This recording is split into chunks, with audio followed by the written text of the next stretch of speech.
Hello guys, मैं हूं संदीप और आप देख रहे हैं psycho for you. So guys, last video में हमने जो एनसीईआरटी 12th क्लास की साइकोलॉजी की बुक है, उसका जो हमने चैप्टर किया था वो 6 चैप्टर था, जिसका नाम है एटीट्यूड एंड सोशल कॉग्निशन। उस वीडियो का फर्स्ट पार्ट हमने कर लिया था। जो फर्स्ट टाइम इस वीडियो को देख रहे हैं तो पहले उसका फर्स्ट पार्ट देख लें ताकि आपको चैप्टर अच्छे से समझ आ जाए। उसका फर्स्ट पार्ट देखने के लिए आपको उसी वीडियो का लिंक इसी वीडियो की जो हम यह वीडियो कर रहे हैं इसी वीडियो की डिस्क्रिप्शन में आपको मिल जाएगा, तो वहाँ से आप पहले फर्स्ट पार्ट देख लें। गाइस, मैं थोड़ा सा आपको बता दूं, हम जो टॉपिक कर रहे थे वो एटीट्यूड फॉर्मेशन एंड चेंजेस था। ठीक है, कि एटीट्यूड में कैसे मीन्स बदलाव आते हैं, सॉरी, एटीट्यूड कैसे उसका निर्माण होता है और कैसे उसमें बदलाव आते हैं। एटीट्यूड फॉर्मेशन है वो हमने डिस्कस कर लिया था, जो हमारा मीन्स लास्ट चैप्टर था, सॉरी, इसी चैप्टर का जो फर्स्ट पार्ट था उसमें हमने डिस्कस कर लिया था। ठीक है, जो आज हम टॉपिक करने वाले हैं वो हमारे पास एटीट्यूड चेंज का रहेगा। ठीक है, एटीट्यूड चेंज की कैसे जो हमारी अभिवृत्ति है, जो हमारी सोच विचार है, ठीक है, जो हमारा नज़रिया है, जो हमारा दृष्टिकोण है, कि कैसे उसमें चेंज आते हैं, क्या प्रोसेस रहती है, वो सारी चीज़ें अब हम इसमें डिस्कस करेंगे। गाइज, चलिए हम स्टार्ट करते हैं अपना टॉपिक। इसमें कह रहे हैं, पढ़ लेते हैं इसको। कह रहे हैं during the process of attitude formation and also after this process attitude में be changed and modify through various influence. Simply यहाँ पे कह रहे हैं कि एटीट्यूड की फॉर्मेशन के दौरान या इस प्रोसेस के बाद बहुत से ऐसे कुछ इफ़ेक्ट्स होते हैं, बहुत से ऐसे कुछ इन्फ्लुएंसेस होते हैं, मीन्स प्रभाव होते हैं, जिसके कारण जो एटीट्यूड है वो चेंज होता रहता है, जहाँ मॉडिफाई होता रहता है। ठीक है, सिंपली मीन्स हम जो चीज़ें सफिशिएंट है वही पढ़ेंगे, सारा पैरा पढ़ने की ज़रूरत नहीं है। हम सिंपली यहाँ पे मेन अपना जो बेसिक टॉपिक है उसी पर आएंगे कि एटीट्यूड चेंज की जो प्रोसेस है वो क्या रहती है, वो हम डिस्कस करेंगे इसमें। ठीक है, देखो यहाँ पे कह रहे हैं प्रोसेस ऑफ एटीट्यूड चेंज की, तो कह रहे हैं 3 major concept that draw attention to some important process in attitude change are describe लो। तो यहाँ पे कहा है कि इस प्रोसेस में कि हमारे पास कुछ तीन ऐसे प्रमुख कॉन्सेप्ट है जो आगे मीन्स हमें यह बताएगा, या जिससे हमें यह पता चलेगा कि कैसे एटीट्यूड में चेंजेस आते हैं, कैसे जो प्रोसेस है एटीट्यूड चेंज की वो क्या होती है। तो वो सारी चीज़ों का वर्णन हम मीन्स जो तीनों कॉन्सेप्ट करेंगे ना, उसमें हम मीन्स पढ़ने वाले हैं। बेसिकली यहाँ पे जो इम्पोर्टेंट है वो कॉन्सेप्ट ही है हमारे पास। तो देखो, यहीं से हमारे पास जो क्वेश्चन है वो निकल के सामने आएंगे। चलिए हम अपना स्टार्ट करते हैं फर्स्ट कॉन्सेप्ट। तो ये हमारे पास फर्स्ट कॉन्सेप्ट है, तो यहाँ पे कॉन्सेप्ट है बैलेंस का, जिसको प्रपोज किया है फ्रिट्ज हाइडर ने। ठीक है, तो ये आपने नाम याद रखना है, फ्रिट्ज हाइडर। तो ये मीन्स क्वेश्चन आपको मिल सकता है। तो आपको किस तरीके का क्वेश्चन मिल सकता है, ये चाहे तो बात आप नोट कर लो अपनी कॉपी पे, चाहे आप याद रख सकते हो कि फ्रिट्ज हाइडर ने एटीट्यूड चेंज में किस चीज़ का कॉन्सेप्ट दिया। तो बैलेंस का कॉन्सेप्ट दिया था उन्होंने, या कॉन्सेप्ट ऑफ बैलेंस, आप इस चीज़ को याद रख सकते हो। और ये नाम कभी मत भूलना, जो है फ्रिट्ज हाइडर। ठीक है, इस चीज़ को हम पढ़ लेते हैं क्या कह रहे हैं। देखो, the concept of balance propose by Fritz हाइडर is sometimes describe in the form of the POX triangle which represents the relationship between 3 aspects और components of the attitude। हमारे पास यहाँ पे कॉन्सेप्ट में क्या कह रहे हैं कि इस कॉन्सेप्ट में मीन्स कहा है कि इसमें हमारे पास 3 अल्फ़ाबेट आए हैं, P, O और X। ठीक है, इस कॉन्सेप्ट में जो कि ट्रायंगल की शेप देते हैं। ठीक है, जो एटीट्यूड के ये हमारे पास 3 एस्पेक्ट हैं, या हम इसको कंपोनेंट्स बोल सकते हैं एटीट्यूड के। जो हमारे पास ये 3 चीज़ें आई हैं, P और X। ठीक है, यहाँ पे अब देखो, ये भी इसका नाम बन सकता है कि POX का कॉन्सेप्ट किसने दिया है ना। तो बैलेंस और POX ये दोनों चीज़ें आपने याद रखनी है, सेम ही कॉन्सेप्ट है। तो यहाँ पे कह रहे हैं P is the person whose attitude is being studied. तो कह रहे हैं कि P एक इसमें वह पर्सन है जिसका मीन्स P एक पर्सन है जिसका एटीट्यूड हमने क्या करना है, यहाँ पे स्टडी करना है। मीन्स जिसके एटीट्यूड को स्टडी किया जाता है उस पर्सन को P का नाम दिया गया। यहाँ पे ट्रायंगल की शेप में P है एक पर्सन। O की बात करें तो O एक अनदर पर्सन है, जहाँ अदर पर्सन है। ठीक है, यहाँ पे एंड X की बात करें तो X यहाँ पे एक टॉपिक है। तो वो टॉपिक कह रहे हैं कि जिस एटीट्यूड के प्रति या जिस एटीट्यूड के बारे में हमने स्टडी किया है, तो वो एटीट्यूड का टॉपिक क्या रहता है, मीन्स वो क्या एटीट्यूड है, तो वो X है। देखो, P एक पर्सन आ गया, तो पी के विचार हो सकते हैं, वो एटीट्यूड ही हो सकता है। तो एटीट्यूड किसी टॉपिक से रिलेटेड तो होगा ही ना, तो उसको क्या बोला गया, एक्स बोला गया। और ओ अदर पर्सन है, ठीक है। तो इस चीज़ को हम पूरी मीन्स गहराई से समझेंगे, डीपली तरीके से समझेंगे इस चीज़ को। तो आगे थोड़ा सा यहाँ पे पढ़ते हैं। यहाँ पे कह रहे हैं the basic idea is that an attitude change if there is a state of imbalance between the P O attitude, O X attitude and P X attitude. तो देखो यहाँ पे ये चीज़ कही है कि इसमें ना एक इम्बैलेंस होना चाहिए किनके बीच, पी ओ एटीट्यूड में, ओ एक्स एटीट्यूड में एंड पी एक्स एटीट्यूड में। मीन्स इम्बैलेंस की बात कही है यहाँ पे। देखो यहाँ पे यही चीज़ कही है ना कि द बेसिक आइडिया, कि बेसिक आइडिया यह रहता है कि एटीट्यूड कब बदलते हैं, कब उनमें चेंजेस आ जाता है, कि जब इम्बैलेंस की स्टेट आती है, मीन्स एक सिचुएशन क्रिएट होती है असंतुलन की। तो वह सिचुएशन किस में क्रिएट हो रही है, जब P O attitude, O X attitude और पी एक्स एटीट्यूड में इम्बैलेंस की सिचुएशन क्रिएट होती है, तब मीन्स एटीट्यूड जो है वो बदलते हैं। तो कैसे मीन्स यह सिचुएशन क्रिएट होती है, तो ये हम चीज़ें डिस्कस करेंगे आगे। सो आगे हमारे पास कह रहे हैं this is because imbalance is logically uncomfortable. तो कह रहे हैं कि अगर हम इम्बैलेंस को लॉजिकली देखें तो यह एक अनकंफर्टेबल सा होता है, ठीक है। तो कह रहे हैं therefore the attitude change in the direction of balance. तो इसलिए जब मीन्स आपको पता है कि जब आप अनकंफर्टेबल हो गए तो आपको मीन्स कंफर्टेबल तो होना ही पड़ेगा ना। तो उसी तरीके से मीन्स यदि हमारे एटीट्यूड अनकंफर्टेबल हो गए, मीन्स इम्बैलेंस हो गए, मीन्स वो असंतुलन हो गए, तो उनको बैलेंस तो करना ही पड़ेगा। तो इसलिए यहाँ पे कहा है कि यहाँ पे मीन्स क्या करना पड़ेगा कि एटीट्यूड को बैलेंस की सिचुएशन में लाना पड़ेगा, बैलेंस की दिशा में, जब बैलेंस की डायरेक्शन में लेकर के आना पड़ेगा। वह फिर कैसे लेकर के आएंगे, उनको चेंज करके। क्लियर है। तो देखो मीन्स इसका हमने बेसिक जो आइडिया किया वो यह किया कि कैसे एटीट्यूड को व्यक्ति चेंज करता है। तो यह मीन्स जो हमने पी ओ और एक्स, एक हमने शेप पढ़ी पी ओ और एक्स, इसको मैं थोड़ा सा ड्रा कर देता हूँ। हमने पी पढ़ा, ओ पढ़ा और एक्स पढ़ा, है ना। पी आपको पता है कि एक पर्सन है, ओ दूसरा कोई पर्सन है, और एक्स जो एटीट्यूड हम ले रहे हैं किसी टॉपिक के बारे में, वो एटीट्यूड एक्स है, ठीक है। सो पी ओ एक्स जो कह रहे हैं कि जब पी ओ, ठीक है, यहाँ पे यही बात कही है कि पी ओ, ओ एक्स और पी एक्स, ठीक है, पी ओ एक्स और एक्स पी या पी एक्स, ठीक है। तो जब इनके बीच एक इम्बैलेंस की सिचुएशन पैदा होती है तो एटीट्यूड फिर क्या है, चेंज हो जाते हैं।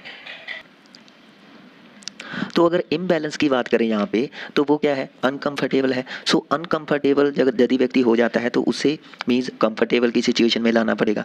तो कंफर्टेबल एक तरीके का क्या है कि बैलेंस की दिशा में लाना पड़ेगा, तो उसे फिर अपने जो एटीट्यूड है उसको चेंज करना पड़ेगा, ठीक है।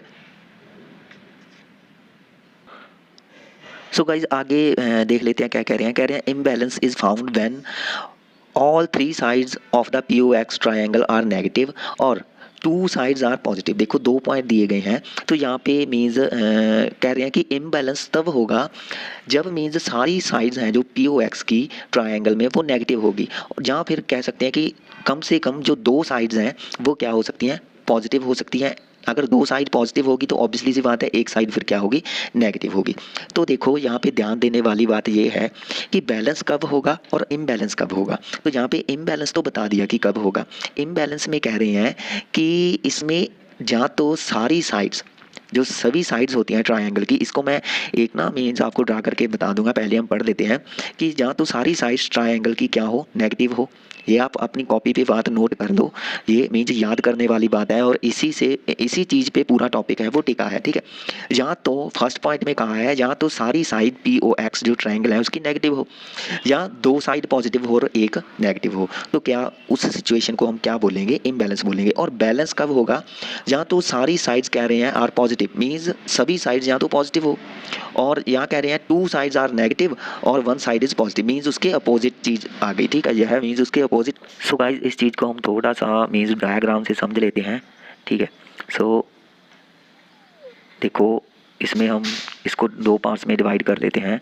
तो यहाँ पे हमारे पास एक सिचुएशन हम इम्बैलेंस की ले लेते हैं, ठीक है, एक सिचुएशन हम इम्बैलेंस की ले लेते हैं और दूसरी सिचुएशन हम बैलेंस की ले लेते हैं, ठीक है।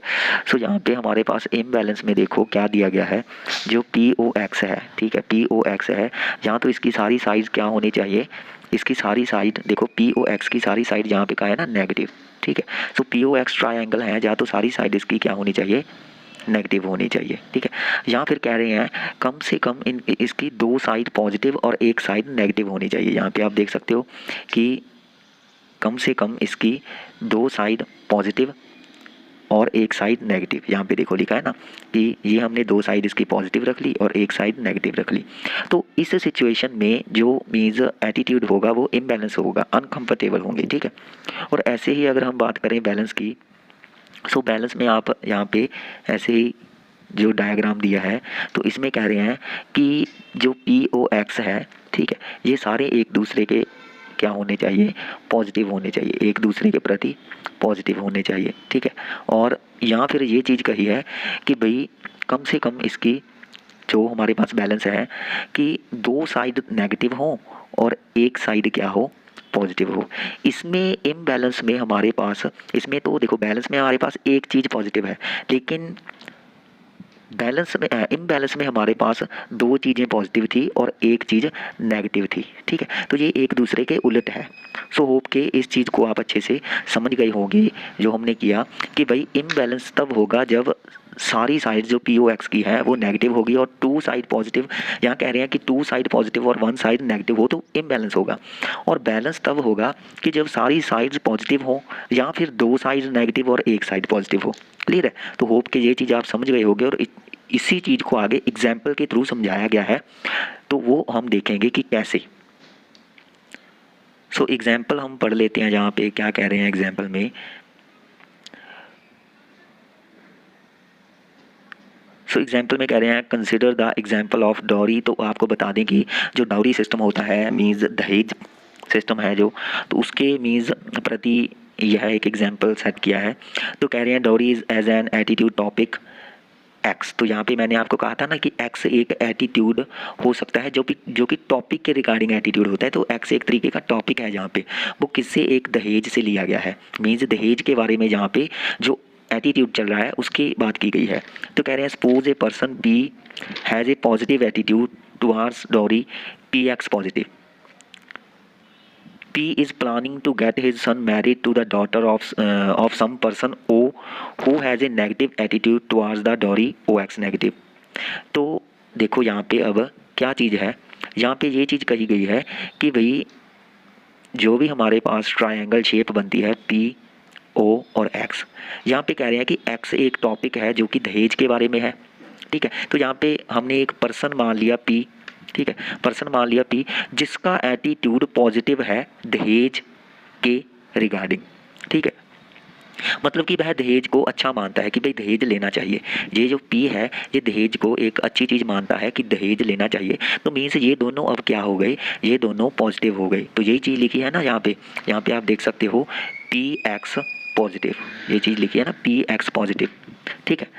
तो आगे कह रहे हैं P प्लानिंग कर रहा है किसी दूसरे बंदे की लड़की से, मीन्स शादी अपने बेटे से करवाने के लिए, ठीक है। कि P है जो वो प्लानिंग कर रहा है, कोई दूसरा पर्सन, अब हमने क्या रख लिया, O रख लिया, कि किसी दूसरे बंदे की बेटी से शादी करवानी है अपने बेटे की, तो वो प्लानिंग कर रहा है, ठीक है। लेकिन यहाँ पे अब जो कह रहे हैं जो दूसरा बंदा है ना उसका नेगेटिव एटीट्यूड है दहेज के रिगार्डिंग, दहेज को लेकर के।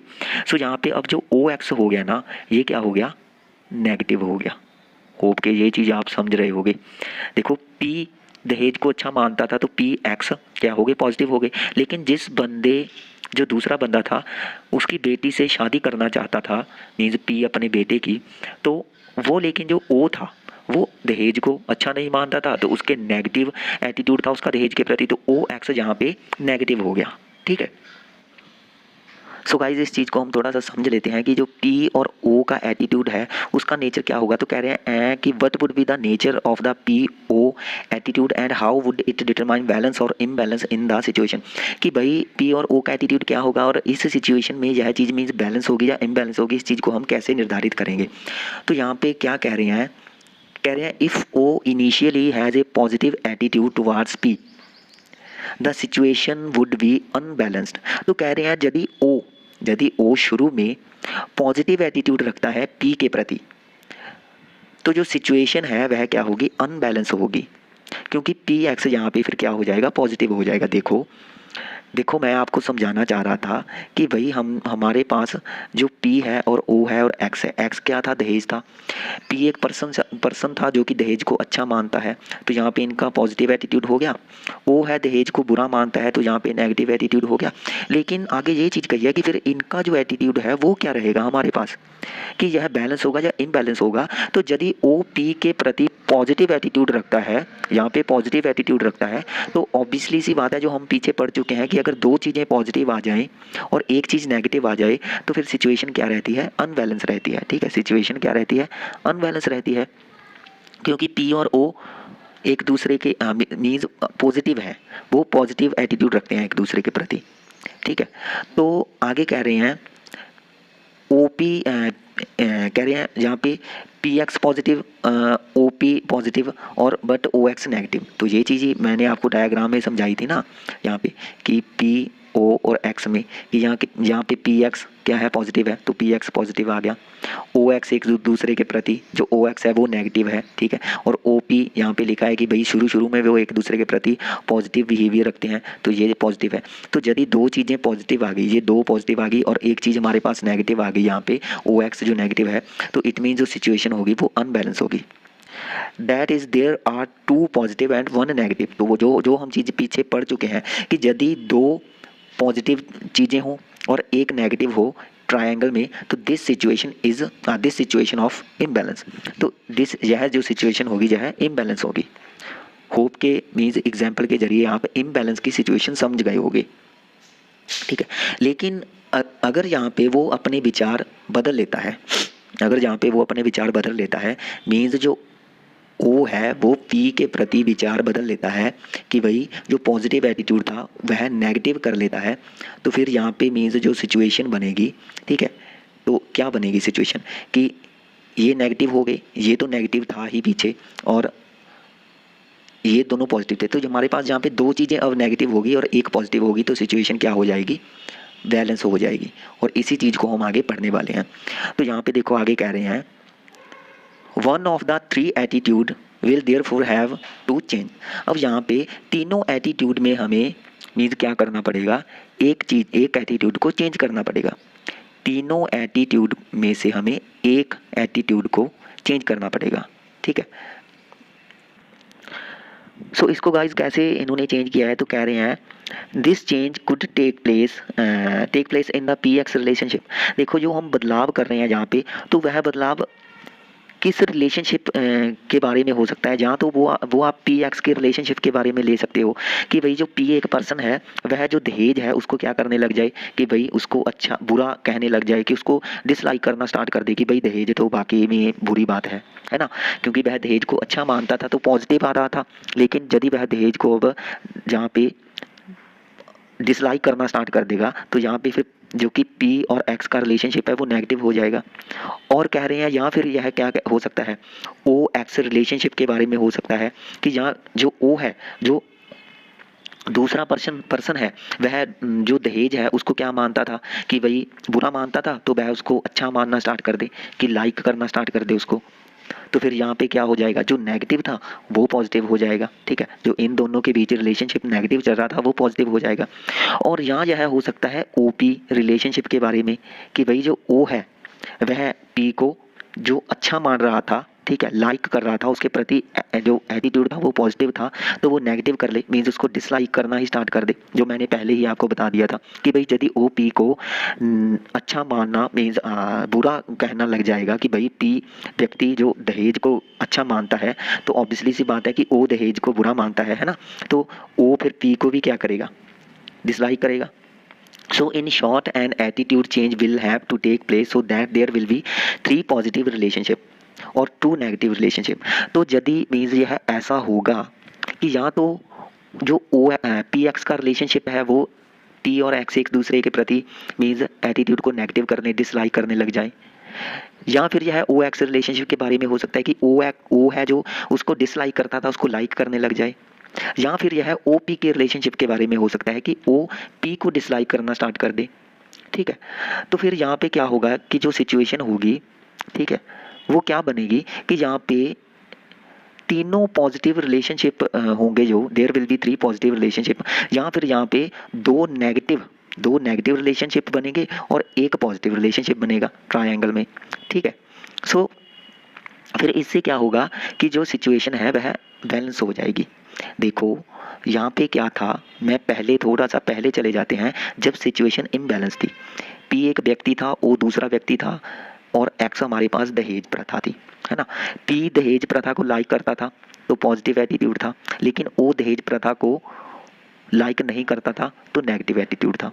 तो यहाँ पे अब जहाँ तो आप क्या कर सकते हो आगे, मीन्स जब पी ओ को लाइक करता था, मीन्स जब उसे पता नहीं था, दूसरे बंदे को पी के बारे में पता नहीं था कि जब शादी करने से पहले, मीन्स अभी शादी की बात हुई नहीं, मान लो कि पी ने अपने बेटे की शादी की बात अभी की नहीं, ओ के बारे में जस्ट इनकी दोनों की आपस में बातचीत हुई है कि भाई आगे हम एक रिश्ता जोड़ेंगे, लेकिन दहेज के बारे में बात नहीं हुई, है ना। तो ओ के जो विचार थे पी के प्रति वो अच्छे थे, पॉजिटिव थे। तो यहाँ पे हमारे पास दो पॉजिटिव रिलेशनशिप बन रहे हैं, पी ओ और पी एक्स, है ना। तो यहाँ पे अगर दो पॉजिटिव रिलेशनशिप और एक नेगेटिव हो तो हमने पीछे पढ़ा था, इस चीज़ को हम बोलते हैं इम्बैलेंस। अब इस चीज़ को बैलेंस करने के लिए आगे हमने क्या किया, तो बैलेंस करने के लिए जो एटीट्यूड है उनको हमने चेंज किया। अब एटीट्यूड को आप यहाँ पे कैसे चेंज कर सकते हो, जो पी और एक्स का एटीट्यूड है, तो यहाँ तो जो पी है दहेज को अच्छा मानता है, यहाँ तो वो बुरा मानने लग जाए, तो यह चीज़ क्या हो जाएगी, नेगेटिव हो जाएगी। अब यह चीज़ नेगेटिव होगी और यह तो पॉजिटिव हमारे पास थे ही, है ना, और ये हमारे पास नेगेटिव था ही। तो जब दो चीज़ें नेगेटिव होगी, एक तो ये और एक चीज़ पॉजिटिव होगी, तो ऑब्वियसली सी बात है कि सिचुएशन है वो बैलेंस में आ जाएगी, है ना।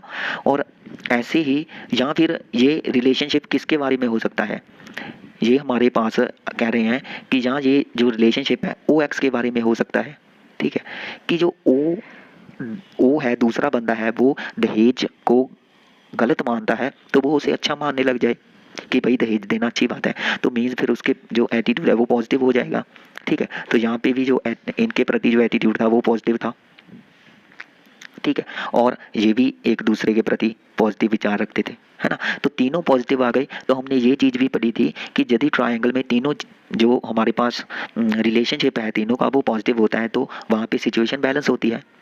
शुरू में मैंने आपको बताया था कि इस चीज़ को लिख लें, मैंने इसलिए बोला था ताकि आपको आगे चीज़ें समझ आ जाए, ठीक है। सो तीनों पॉजिटिव हैं तो सिचुएशन बैलेंस है। या फिर ये किसके बारे में हो सकता है, या फिर ये हो सकता है भाई ओपी के बारे में, कि पी और एक्स में तो पॉजिटिव था ही था यहाँ पे, और ओ एक्स में नेगेटिव था। तो आप यहाँ पे इसको नेगेटिव कर सकते हो, जो ये पॉजिटिव चल रहा था यहाँ पे हमने पॉजिटिव किया ना, तो इसको नेगेटिव कर सकते हो कि भाई ओ है जो पी को ही गलत मानने लग जाए कि भाई नहीं, मैं अपनी बेटी की शादी नहीं करूँगा क्योंकि मैं दहेज में विश्वास नहीं रखता, दहेज देने में, ठीक है। सो अब यहाँ पे दो चीज़ें फिर नेगेटिव हो गई और एक चीज़ पॉजिटिव हो गई, तो सिचुएशन क्या हो गई, बैलेंस हो गई हमारे पास। क्लियर है।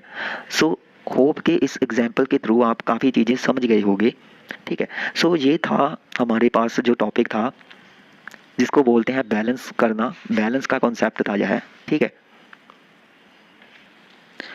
मीन्स यहाँ पे आप क्या कर सकते हो कि जो ट्रायंगल होती है हमारे पास, उसमें जो हमारे पास पी ओ एक्स है, जहाँ तो उनको सभी को पॉजिटिव कर दो, ठीक है, या तो उन सभी के रिलेशनशिप को पॉजिटिव कर दो, या फिर कम से कम इसमें एक पॉजिटिव और दो नेगेटिव होने चाहिए, वो आप कैसे भी कर दो। चाहे तो आप पी एक्स पॉजिटिव और ओ एक्स नेगेटिव और ओ पी नेगेटिव कर दो, या फिर यहाँ पे पी एक्स नेगेटिव इसको पॉजिटिव कर दो और इसको नेगेटिव कर दो, ठीक है, या फिर यहाँ पे आप इसको नेगेटिव कर दो और इसको पॉजिटिव कर दो और इसको नेगेटिव कर दो, ये हमारे पास नेगेटिव हो गया, है ना। मीन्स कम से कम कैसे भी करके आपने दो नेगेटिव करने हैं और एक पॉजिटिव करना है, बैलेंस करने के लिए, सिचुएशन को बैलेंस करने के लिए, ठीक है। होप कि ये बैलेंस और इम्बैलेंस वाला जो कॉन्सेप्ट है वो आपको समझ आ गया। कुछ भी इसमें डिफ़िकल्टी मीन्स नहीं है, मीन्स कुछ भी जो आपको अगर लग रहा है कि काफ़ी डिफ़िकल्ट कॉन्सेप्ट था, कुछ भी नहीं है, जस्ट आपने इस चीज़ को याद रखना है, जस्ट आपने इस चीज़ को याद रखना है जो हमने ये इम्बैलेंस और बैलेंस का किया था यहाँ तक। मीन्स इस अगर पैराग्राफ को आप अच्छे से समझ गए होगे, इस पैराग्राफ को आप अगर अच्छे से समझ गए होगे तो इस कॉन्सेप्ट में कुछ भी नहीं है, ठीक है। दो चीज़ें आपने याद रखनी है कि भाई बैलेंस के लिए क्या है और इम्बैलेंस के लिए क्या है, ठीक है। बैलेंस के लिए हमारे पास जहाँ तो तीनों एटीट्यूड पॉजिटिव होने चाहिए, जहाँ एक पॉजिटिव और दो नेगेटिव होने चाहिए, यही चीज़ लिखी है। और इम्बैलेंस के लिए कम से कम जहाँ तो हमारे पास तीनों चीज़ें नेगेटिव होनी चाहिए, सभी साइड्स हैं जो नेगेटिव होनी चाहिए, या फिर एक पहलू नेगेटिव और दो पहलू पॉजिटिव होने चाहिए, जहाँ फिर एक पहलू नेगेटिव, देखो वन साइड नेगेटिव और दो पहलू पॉजिटिव। यदि आपने ये चीज़ याद रख ली तो आपको बैलेंस का कॉन्सेप्ट अच्छे से समझ आ गया होगा, ठीक है। सो गाइज आगे देख लेते हैं हमारे पास कि कौन सा कंसेप्ट आता है। तो आगे हमारे पास कॉन्सेप्ट भी है। तो देखो एटीट्यूड चेंज की प्रोसेस में हमने किया था कि हम 3 कॉन्सेप्ट करने वाले हैं, जिसमें से हमने एक कॉन्सेप्ट पढ़ लिया है जो कि बैलेंस का कॉन्सेप्ट था, जिसको फ्रिट्ज हाइडर ने प्रपोज किया था, ठीक है। सो अब जो हमारे पास कॉन्सेप्ट भी आ रहा है तो यह कॉन्सेप्ट ऑफ कॉग्निटिव डिसोनेंस है, ठीक है। तो जिसको मीन्स प्रपोज किया है लियोन फेस्टिंगर ने। तो ये भी आपके पास क्वेश्चन बन सकता है, तो इसको आप अपनी कॉपी पे नोट कर लो कि कॉन्सेप्ट ऑफ कॉग्निटिव डिसोनेंस किसने प्रपोज किया, वो है लियोन फेस्टिंगर, जो कि एटीट्यूड की जो कि चेंज की प्रोसेस है ना, कि कैसे एटीट्यूड चेंज होते हैं, उसमें आता है जो है हमारे पास, ठीक है। तो इसमें हम पढ़ लेते हैं क्या कह रहे हैं। देखो कह रहे हैं it emphasizes the cognitive component. Here the basis idea is that the cognitive component of an attitude must be consonant, opposite of dissonant. They should be logically in the line with each other. तो देखो यहाँ पे means हमारे पास जो कि यह concept है, ठीक है, जिसको प्रपोज किया लियोन फेस्टिंगर ने। तो यहाँ पे हमारे पास मीन्स इसमें मेनली कहा क्या गया है, कह रहे हैं कि कॉग्निटिव कंपोनेंट पर जोर दिया है। इसमें मेनली मीन्स जो कॉग्निटिव कंपोनेंट है उस पर जोर दिया है, जहाँ पे आप देख सकते हो कि एम्फेसाइज द कॉग्निटिव कंपोनेंट, है ना। मीन्स जो हमारे माइंड का जो थिंकिंग है, ठीक है, जो हमारा संज्ञान है, उसके कुछ कंपोनेंट होते हैं, उस पर यह है जोर दे रहे हैं, ठीक है। सो इसका बेसिक आइडिया यह है कि किसी भी एटीट्यूड का जो कंपोनेंट है, किसी भी एटीट्यूड का जो कंपोनेंट है वो क्या होना चाहिए, वो कंसोनेंस की सिचुएशन में होना चाहिए, जो कि अपोजिट होता है किसका, डिसोनेंस का, ठीक है, डिसोनेंट का अपोजिट होता है। तो यहाँ पे मैं आपको थोड़ा सा समझा दूं कि डिसोनेंस का मतलब क्या है। यहाँ पे कहा है कि they should be logically in A line with each other. ये कहा है कि ये दोनों जो कंपोनेंट्स हैं इनको लॉजिकली एक दूसरे के बराबर होना चाहिए, ठीक है। सो गाइस यहाँ पे जो डिसोनेंट है ना, जो कि ये कहा है डिसोनेंट, एक्चुअली ये होता क्या है, यह एक तरीके का ना हमारे माइंड में एक टेंशन सी होती है, एक मतभेद सा होता है, ठीक है। जब हम कोई कमिटमेंट कर देते हैं, ठीक है, जब हम, मैं डिसोनेंट के बारे में थोड़ा सा आपको बता दूं कि जब हम कोई कमिटमेंट कर देते हैं, अगर उस कमिटमेंट करने के बाद मीन्स कोई बात हमने कह दी किसी व्यक्ति के बारे में, वस्तु के बारे में, मान लो कि हमने कोई बात कह दी, तो इट मीन्स यह वह हमारा एटीट्यूड था ना, जो हमने कुछ कह दिया वह हमारा एटीट्यूड था, है ना, क्योंकि हमारे माइंड में बने विचार किसी व्यक्ति या वस्तु के बारे में हमारा एटीट्यूड है। तो वो हमने बात कह दी, तो अगर हम बात कहने के बाद अगर हम एक तरीके का रिग्रेट सा फील कर रहे हैं, मीन्स हमें पछतावा हो रहा है कि वह बात क्यों कही, या हमें हमारे मन में कुछ ना कुछ टेंशन सी हो रही है कि कुछ गलत हो गया, तो मीन्स ये सारे एक तरीके का यह डिसोनेंस सा पैदा हो जाता है, ठीक है। सो हमको डिसोनेंट को हटा करके उसको क्या करना होता है, यहाँ पे कंसोनेंट करना पड़ता है, ठीक है। इसलिए मीन्स यहाँ पे ये कहा है कि जो कंपोनेंट एटीट्यूड के कंपोनेंट हैं वो क्या होने चाहिए, कंसोनेंट होने चाहिए, ठीक है, जो कि लॉजिकली तरीके से देखा जाए तो एक दूसरे के बराबर होने चाहिए वो। तो यहाँ पे आगे कह रहे हैं, देखो, if an individual find that two cognition in an attitude are dissonant then one of them will be changed in the direction of consonance. तो यहाँ पे ये चीज़ लिखी है कि अगर कोई व्यक्ति यह फाइंड करता है कि जो भी उसका ये दो कॉग्निशंस हैं, जो भी उसके कंपोनेंट हैं, जो उसके माइंड में विचार हैं, सिंपल सी अगर टू कॉग्निशंस की बात करें तो इसको आप उसके एटीट्यूड्स बोल सकते हो, उसके माइंड में बने विचार बोल सकते हो, ठीक है। तो वो अगर डिसोनेंट है तो वन ऑफ देम, तो उसमें से एक कॉग्निशन को क्या करना पड़ेगा, चेंज करना पड़ेगा, कंसोनेंस की डायरेक्शन में उसको लेके जाना पड़ेगा। तो यहाँ पे एग्जाम्पल दिया है, सो हम एग्जाम्पल के थ्रू ये चीज़ें समझेंगे। देखो हमारे पास कह रहे हैं यहाँ पे एग्जाम्पल में कि for example think about the followings idea. तो हमारे पास कुछ नीचे आइडियाज़ दिए हैं। देखो फर्स्ट में कह रहे हैं, फर्स्ट आइडियाज या फर्स्ट कॉग्निशन है जो, इसमें कह रहे हैं paan masala cause mouth cancer which is fatal. तो एग्जाम्पल में हमारे पास दो डिसोनेंट दिए हैं, ठीक है। फर्स्ट में कह रहे हैं कि जो कि पान मसाला है वह पान मसाला से माउथ का कैंसर होता है, जो कि व्यक्ति के लिए जानलेवा हो सकता है, ठीक है, जान ले सकता है व्यक्ति की। और कॉग्निशन सेकंड में कह रहा है कि वही व्यक्ति मान लो कि अब उसका फर्स्ट कॉग्निशन ये है कि पान मसाला है, वही उससे माउथ का कैंसर होगा और वह उसके लिए जानलेवा होगा। और फिर वह ये भी अपने माइंड में बात लेकर के आता है कि आई ईट पान मसाला, कि भाई मैं तो पान मसाला खाता हूँ, है ना। तो यहाँ पे अब देखो, होल्डिंग दीज टू आइडियाज और cognition will make any individual feel that something is out of tune और dissonant in the attitude towards paan masala. तो यहाँ पे मीन्स इन दोनों जो कि कॉग्निशन है या जो कि आइडियाज़ हैं, इन दोनों को अपने मन में जब व्यक्ति होल्ड करता है, दोनों आइडियाज़ को, पान मसाला के प्रति जो भी एटीट्यूड है, तो उसे ऐसा लगता है कि भाई कुछ ना कुछ क्या है, आउट ऑफ ट्यून है या कुछ ना कुछ डिसोनेंट है, ठीक है। मीन्स कुछ ना कुछ उसके मीन्स दोनों विचार व्यक्ति के मन में एक तरीके का मतभेद सा पैदा कर रहे हैं, उसको टेंशन की सिचुएशन में डाल रहे हैं। तो इस सिचुएशन में व्यक्ति करे तो क्या करे, मतलब कि पान मसाला है वो उसके लिए जानलेवा है, लेकिन वह पान मसाला खाता भी है।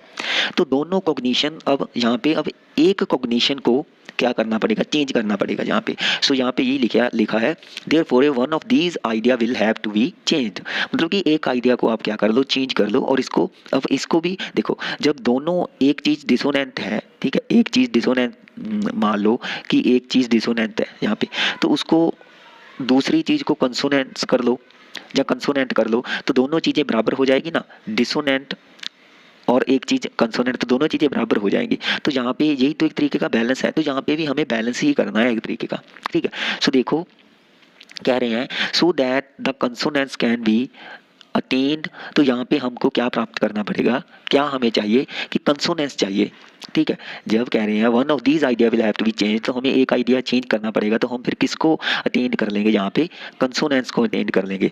In the example of given above, तो जो कि भाई ऊपर हमें एग्जाम्पल दिया गया है, ठीक है।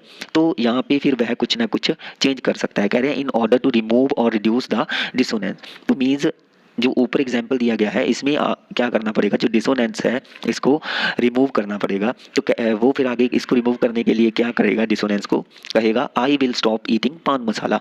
तो यहाँ पे जो कॉग्निशन सेकंड है उसको क्या कर दिया, चेंज कर दिया कि भाई मैं जो पान मसाला खाता हूँ मैं उसको खाना छोड़ दूंगा।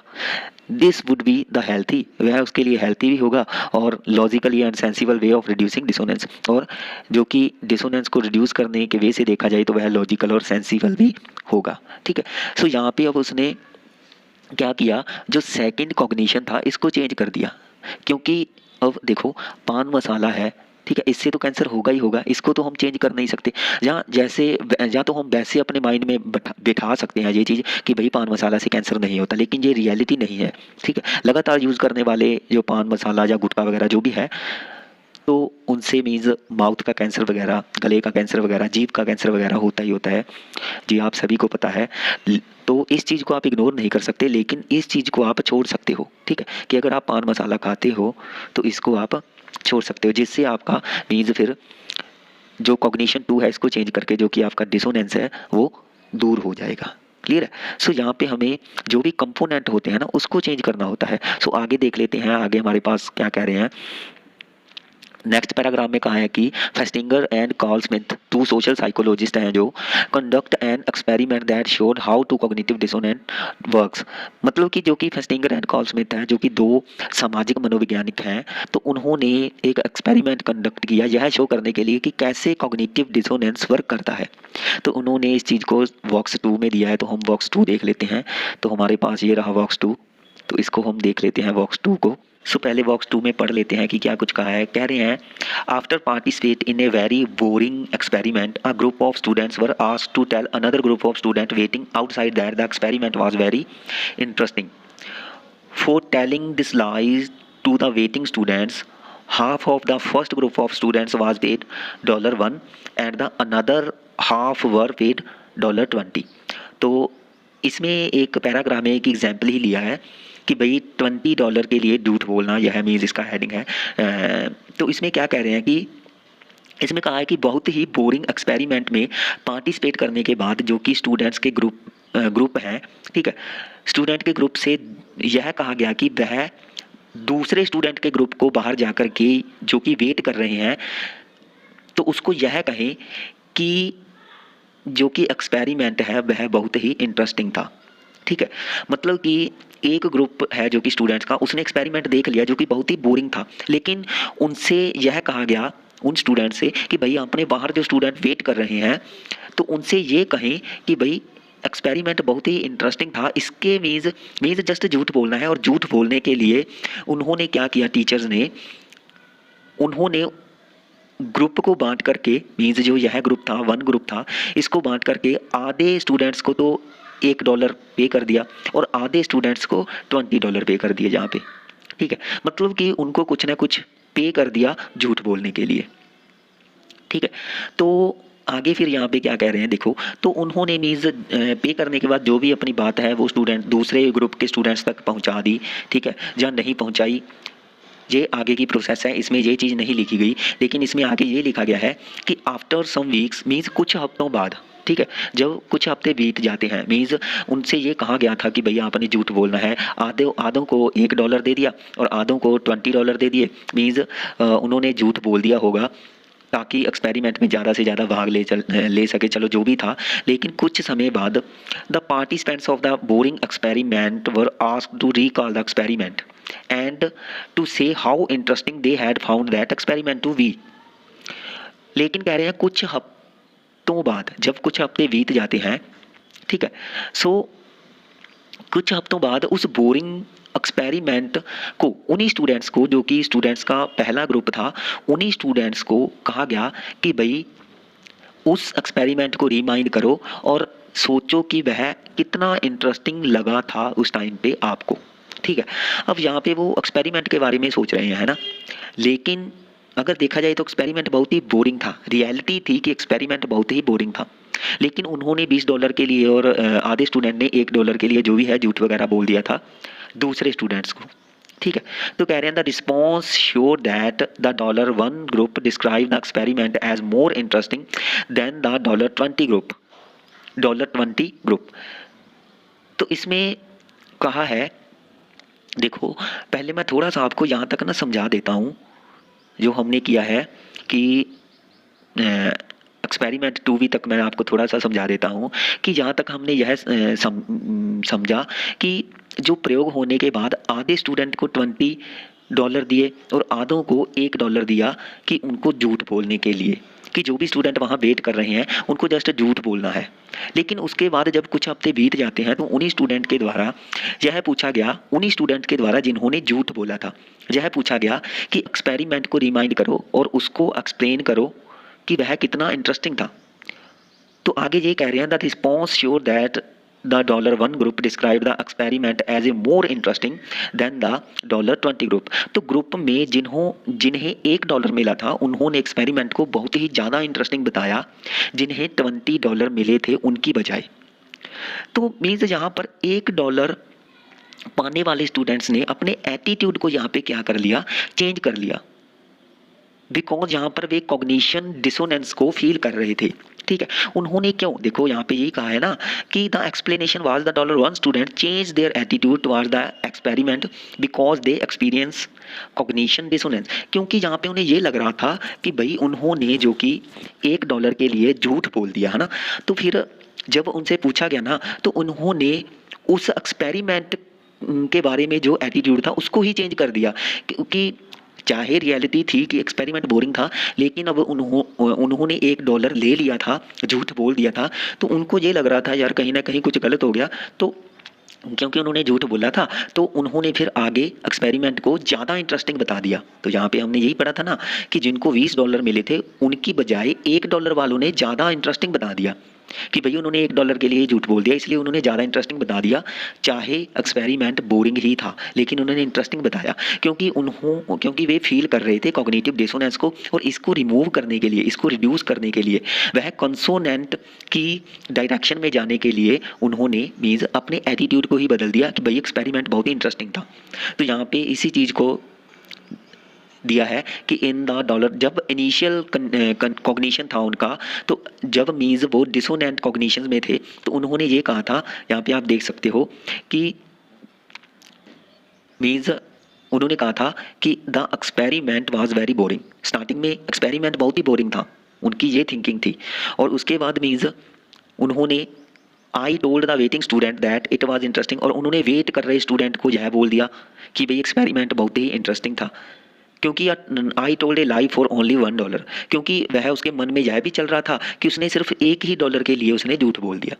अब उसके माइंड में मीन्स यह 3 कॉग्निशन चल रहे थे, ठीक है, जो कि डिसोनेंट कॉग्निशन थे, और फिर इसको रिड्यूस करना था, इस कॉग्निशन को रिड्यूस करना था। तो रिड्यूस करने के लिए मीन्स कॉग्निशन में चेंज करना पड़ेगा। तो उसने क्या चेंज किया, the experiment was actually interesting, means उन्होंने यही चेंज कर लिया कि भाई एक्चुअली में एक्सपेरिमेंट क्या था, इंटरेस्टिंग था।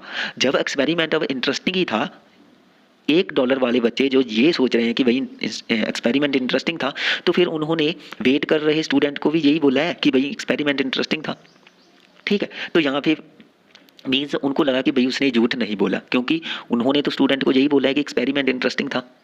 कॉग्निशन चेंज करने के बाद डिसोनेंस रिड्यूस हो गई, क्योंकि उन्होंने अपने माइंड में ये चीज़ सोच ली कि भाई एक्सपेरिमेंट तो इंटरेस्टिंग ही था, एक्चुअल में ही इंटरेस्टिंग था। तो यहाँ पे फिर उन्होंने अपना मीन्स उसके दिमाग में अब ये बात आ गई कि क्योंकि वह एक के लिए झूठ नहीं बोलता, मतलब कि जिनको $1 मिला था उन्हें यह लग रहा था कि यार ये गलत बात हो गई कि जो वेट कर रहे स्टूडेंट थे उनको उसने बोल दिया, $1 के लिए झूठ बोल दिया कि भाई एक्सपेरिमेंट इंटरेस्टिंग था लेकिन एक्सपेरिमेंट बोरिंग था। तो यहाँ पे मीन्स उनके मन में जो मतभेद चल रहा था, तो उस डिसोनेंस को वह चेंज करना चाहते थे।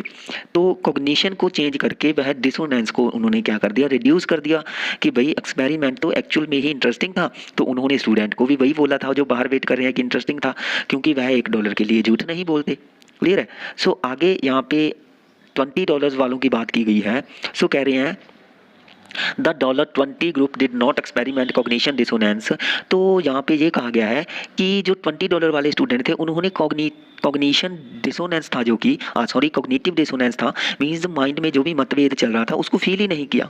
ठीक है, देखो यही कहा गया है ना कि डिड नॉट एक्सपीरियंस, तो उन्होंने इस चीज़ को एक्सपीरियंस ही नहीं किया, फील ही नहीं किया।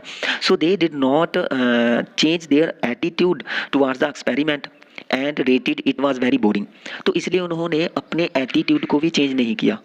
ठीक है, जो भी एक्सपेरिमेंट के रिगार्डिंग उन्होंने एटीट्यूड दिया था तो उसको मीन्स चेंज ही नहीं किया, उन्होंने उसको वही रेट दिया बोरिंग वाला कि भाई एक्सपेरिमेंट बोरिंग था।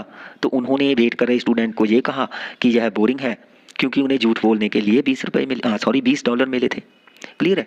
तो भाई जब हम दिमागी तौर पे मीन्स किसी चीज़ को लेकर के टेंस होते हैं, ठीक है, मीन्स हम कुछ कमिटमेंट करने के बाद जब हम मीन्स रिग्रेट सा फील करते हैं कि यह कुछ ना कुछ गलत हो गया, तो हम वहाँ पे चीज़ें चेंज कर लेते हैं, अपने एटीट्यूड को बदल लेते हैं, ताकि जो एक डिसोनेंस है वो क्या हो जाए, रिड्यूस हो जाए। क्लियर है। मीन्स जो 1 वीक के बाद उसने जो भी मीन्स पहले किया था, ठीक है, जो मीन्स जो $20 मिले थे, तो 1 वीक के बाद जो भी उन्होंने पहले बोला था वेट कर रहे स्टूडेंट को, तो उन्हें यह कोई बड़ी बात नहीं लगी। मीन्स यहाँ पर बात आती है दिमाग में या मन में, जो भी हम सोच कर करते हैं या कहते हैं तो उस टाइम पे हम कैसा फील करते हैं, उसी के हिसाब से हम अपने एटीट्यूड को क्या करते रहते हैं, चेंज करते रहते हैं। क्लियर है। सो होप के गाइज ये आपको जो कि हमारे पास सेकंड कॉन्सेप्ट आया था कॉग्निटिव डिसोनेंस का, ठीक है, जिसको प्रपोज किया है लियोन फेस्टिंगर ने। आई होप कि ये चीज़ आप अच्छे से समझ गए होंगे। देखो यहाँ पे हमने जस्ट जो भी हमारे कंपोनेंट्स होते हैं, कॉग्निटिव के कंपोनेंट्स होते हैं, तो वो एक तरीके के आइडियाज़ ही हैं, वो एक तरीके का एटीट्यूड्स ही हैं। तो उन कॉग्निशन को हम चेंज करते हैं जब हम डिसोनेंस की डायरेक्शन में जाते हैं, और चेंज करके हम फिर कंसोनेंस में आते हैं। ठीक है। सो डिसोनेंस, कंसोनेंस, ये हमने किस में पढ़ा, ये एटीट्यूड चेंज की जो प्रोसेस है, तो उसका जो हम सेकंड कॉन्सेप्ट किया है हमने कॉग्निटिव डिसोनेंस। तो यह एक तरीके की थ्योरी है जिसको प्रपोज किया था लियोन फेस्टिंगर ने। सो याद रखना कि जो एटीट्यूड चेंज की प्रोसेस में कॉग्निटिव डिसोनेंस किसने दिया, या लियोन फेस्टिंगर ने कौन सी थ्योरी दी। ठीक है, तो किसी भी तरीके से आपको क्वेश्चन मिल सकता है। इसमें कैसे कॉग्निशंस को हम चेंज कर रहे हैं, ये सारी चीज़ें आपने याद रखनी है। ठीक है। सो आगे जो हमारे पास कॉन्सेप्ट आता है वो कंसेप्ट है सी। सो गाइस देख लेते हैं हमारे पास जो कि 2 स्टेप कॉन्सेप्ट है, जो कि SM मोहसिन ने दिया है। तो इसमें क्या कह रहे हैं, यह एक इंडियन साइकोलॉजिस्ट था, ठीक है, जिसने टू स्टेप कॉन्सेप्ट दिया, ठीक है। सो इसमें क्या दिया है ये हम देख लेते हैं। तो कह रहे हैं according to him attitude change takes place in the form of 2 steps. तो मीन्स इसमें उन्होंने यही कहा है कि उसके अनुसार जो एटीट्यूड का चेंज होना है वह 2 स्टेप्स में होता है, ठीक है। मीन्स उसके 2 इन्होंने स्टेप्स दिए कि फर्स्ट स्टेप में क्या रहेगा और सेकंड स्टेप में क्या रहेगा, वो हम डिस्कस करेंगे। तो कह रहे हैं in the first step the target of change identify with the source.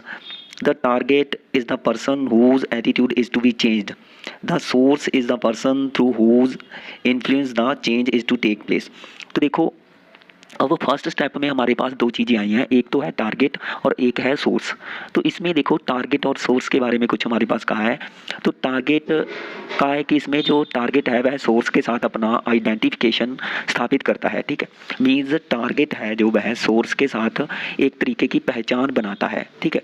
सो यहाँ पे आगे कहा है कि जो अब टारगेट है हमारे पास वह एक पर्सन है, ठीक है, जिसका एटीट्यूड क्या करना है, चेंज करना है। जो टारगेट है वह एक पर्सन है जिसका एटीट्यूड का क्या करना है, चेंज करना है। और सोर्स के बारे में भी यही कहा है कि सोर्स भी एक तरीके का पर्सन है, मीन्स जिसके प्रभाव से जो एटीट्यूड चेंज होना है, ठीक है। मतलब कि जो टारगेट है वह एक पर्सन है जिसका एटीट्यूड चेंज करना है, और सोर्स भी एक पर्सन ही लगा लो या कोई वस्तु कुछ भी लगा लो जिसके द्वारा एटीट्यूड चेंज होना है, ठीक है, किसका, टारगेट का।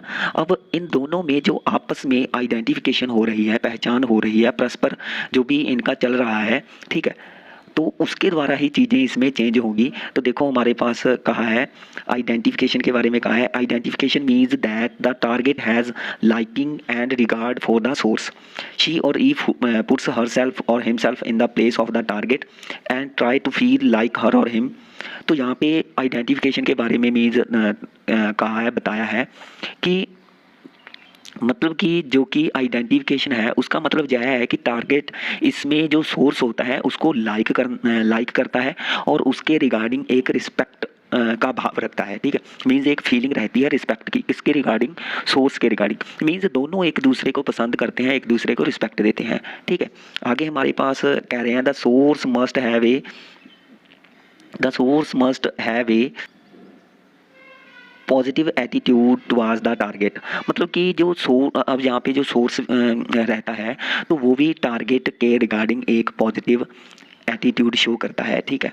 यहाँ पर मीन्स पर्सन स्वयं को टारगेट की जगह पुट करके तथा टारगेट की तरह ही फील करता है, ठीक है।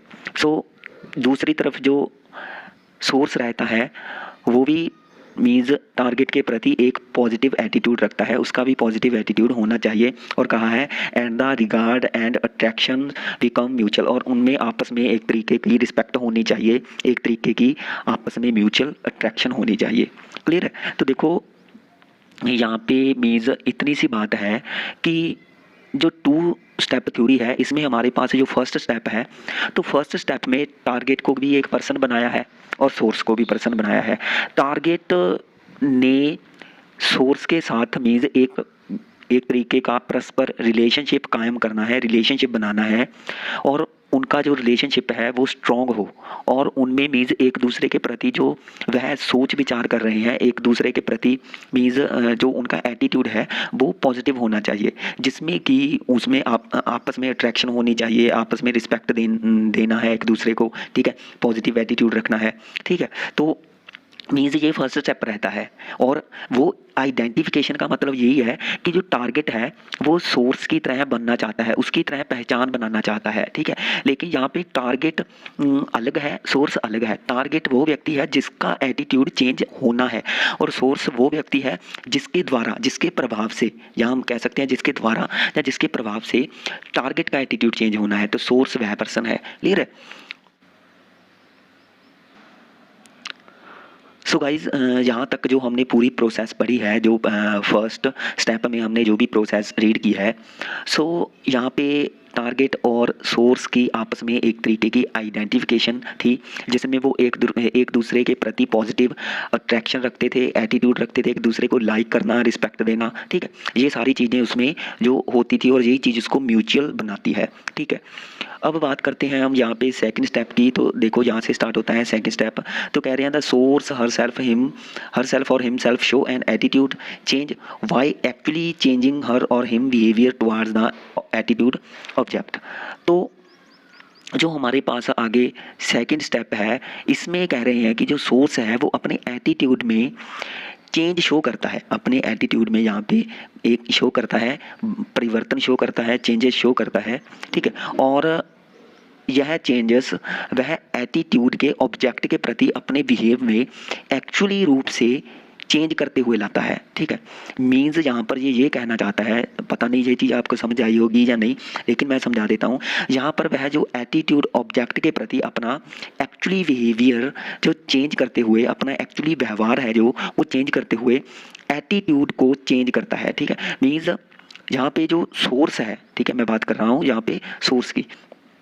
देखो यहाँ पे हमने बात की थी सोर्स की, सो यहाँ पे सोर्स की ही बात हो रही है, ठीक है। सो यहाँ पर जो सोर्स होता है वह अपना एटीट्यूड ऑब्जेक्ट के प्रति अपना जो एक्चुअली बिहेवियर होता है उसको चेंज करता है, और उसको चेंज करते हुए, ठीक है, अपने एटीट्यूड को चेंज करता है। और इसे देखकर मीन्स इसी चीज़ को ऑब्जर्व करके, तो आगे यही चीज़ लिखिए, देखो, observing the sources changed attitude and behaviour the target also show an attitude change through behaviour. तो देखो यहाँ पे कहा है कि इसी चीज़ को ऑब्जर्व करके, इसी चीज़ को इमिटेट करके जो सोर्स है, ठीक है, सोर्स के व्यवहारों को ऑब्जर्व करके, तो कह रहे हैं जो टारगेट है वो भी क्या शो करने लग जाता है, अपने एटीट्यूड में परिवर्तन शो करने लग जाता है अपने व्यवहारों के माध्यम से, ठीक है। तो देखो यहाँ पे यही चीज़ निकल के सामने आई कि टारगेट सोर्स की तरह पहचान बनाना चाहता था। तो टारगेट वह व्यक्ति था जो एटीट्यूड चेंज करना चाहता है, ठीक है, और सोर्स वह पर्सन था जिसके माध्यम से, जिसके थ्रू एटीट्यूड चेंज होना है टारगेट का, ठीक है। तो जिस तरीके से सोर्स ने किया, जिस तरीके से सोर्स ने अपने एटीट्यूड में चेंजेस लेकर के आए, उसी को ऑब्जर्व करके टारगेट ने भी मीन्स अपना जो एटीट्यूड है चेंज कर लिया। क्लियर है। सो आगे हमारे पास यहाँ पे देखो कह रहे हैं this is a kind of imitation और ऑब्जर्वेशनल लर्निंग। मीन्स सो इसी तरह मीन्स यह एक इमिटेशनल जहाँ ऑब्जर्वेशनल लर्निंग बन जाता है। सो इमिटेशनल लर्निंग मीन्स अनुकरण करना, और ऑब्जर्वेशनल लर्निंग ये दोनों सेम ही चीज़ है जो कि आपने लर्निंग की थ्योरी में पढ़ा होगा, जो कि SLT थ्योरी है, सोशल लर्निंग थ्योरी, जो कि बंटूरा के द्वारा दी गई थी, ठीक है। सो यहाँ पर एक्चुअल में दोनों स्टेप में हुआ क्या कि फर्स्ट स्टेप में जो टारगेट रहता है वो सोर्स की तरह एक पहचान बनाना चाहता है, सोर्स को मीन्स सोर्स को अपना इंस्पिरेशन समझता है, मीन्स वह इंस्पायर है सोर्स की वजह से, ठीक है, टारगेट। सो सोर्स जिस तरीके से मीन्स अपने एटीट्यूड को चेंज करेगा, उसी तरीके से टारगेट भी अपने एटीट्यूड को चेंज करेगा। आगे इन्हीं दोनों स्टेप्स को हम एग्जाम्पल के साथ समझेंगे, ठीक है। तो जो दोनों का एक दूसरे के व्यवहारों को देखकर ऑब्जर्व करके ही अपना एटीट्यूड जो शो कर रहे हैं, ठीक है, वही है हमारे पास ये टू स्टेप कॉन्सेप्ट, ठीक है। तो ये याद रखना 2 स्टेप कॉन्सेप्ट है जो कि इंडियन साइकोलॉजिस्ट था SM मॉरिसन, उन्होंने दिया था। देखो आगे इसी चीज़ को एग्जाम्पल के साथ शो किया है, कह रहे हैं consider for the following example of 2 step attitude change. तो यहाँ पे हमारे पास एग्जाम्पल में क्या कह रहे हैं Preeti reads in the newspaper that a particular soft drink that she enjoy is extremely harmful, but Preeti sees that her favorite sports person has been advertising the same soft drink। तो यहाँ पे means एक example दिया गया है। तो इसमें कह रहे हैं कि प्रीति एक न्यूज़पेपर पढ़ रही है, उसमें उसने एक एडवर्टाइजमेंट को देखा जो कि एक सॉफ्ट ड्रिंक के बारे में था। तो एडवर्टाइज में क्या था कि सॉफ्ट ड्रिंक है वह सेहत के लिए हानिकारक है, परंतु वह लगातार जो प्रीति है वह सॉफ्ट ड्रिंक को एंजॉय करती थी, वह सॉफ्ट ड्रिंक को रोज़ पीती थी, ठीक है। फिर प्रीति ने यह भी बात देखी कि जो सॉफ्ट ड्रिंक के बारे में मीन्स वो सेहत के लिए हानिकारक है, तो उसके बारे में जिस स्पोर्ट्स पर्सन ने बताया है, एडवर्टाइज किया है, जिस स्पोर्ट्स पर्सन ने ऐड दी है वो सॉफ्ट ड्रिंक के बारे में, तो वह उसका फेवरेट स्पोर्ट्समैन है, तो वह प्रीति का फेवरेट स्पोर्ट्समैन है।